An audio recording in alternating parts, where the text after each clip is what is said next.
Miroslav, you shared with us a really generative talk today at our Youth Ministry Now lecture about the life worth living. And you opened with some reflections on, we have been reflecting on these questions for a long time, and one of the diagnostics that you shared with us went back to Socrates and the Gorgias. You want to share with us that reflection and how you see it as relevant to the questions we have before us today? You know, Socrates is one of those seminal figures in the history of humanity, certainly in the history of the West. And one of the driving questions that he has is, how is it that we should lead our lives? What does it mean to live life worth living, as I might want to put it? And you can look in many places in his work for this question, but I thought that the dialogue by the name of Gorgias, which is all about, as I read it, what does it mean to lead one's life well, and whether life being pleasing to me, life of some form of pleasure, is what one should pursue. And I thought in today's culture, very often large segments of people think that pleasure, maybe sophisticated pleasure, maybe just outright unreflected pleasure, is what they're after.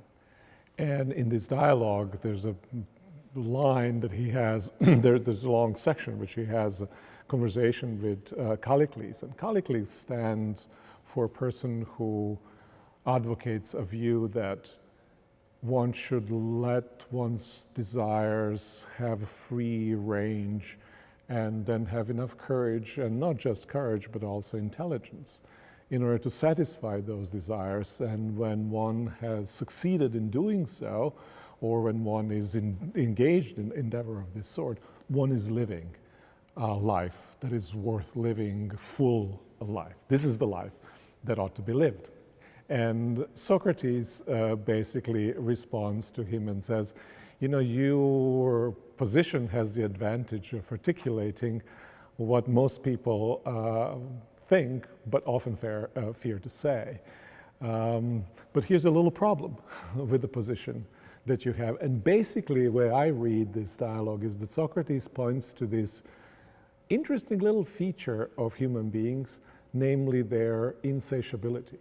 No matter how much you satisfy your desires, dissatisfaction still remains.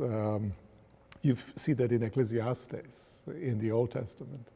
The ear is not full of hearing, the eye is not full of seeing.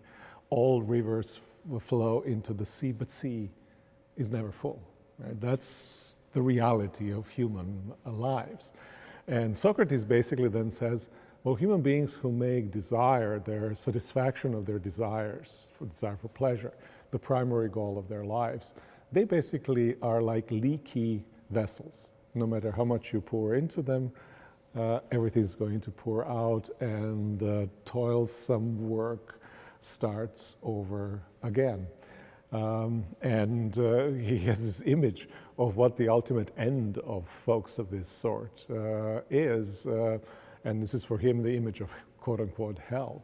And what he says there is people are condemned for eternity to pour into leaky vessels with liquid with the colanders equally perforated, completely futile kind of work.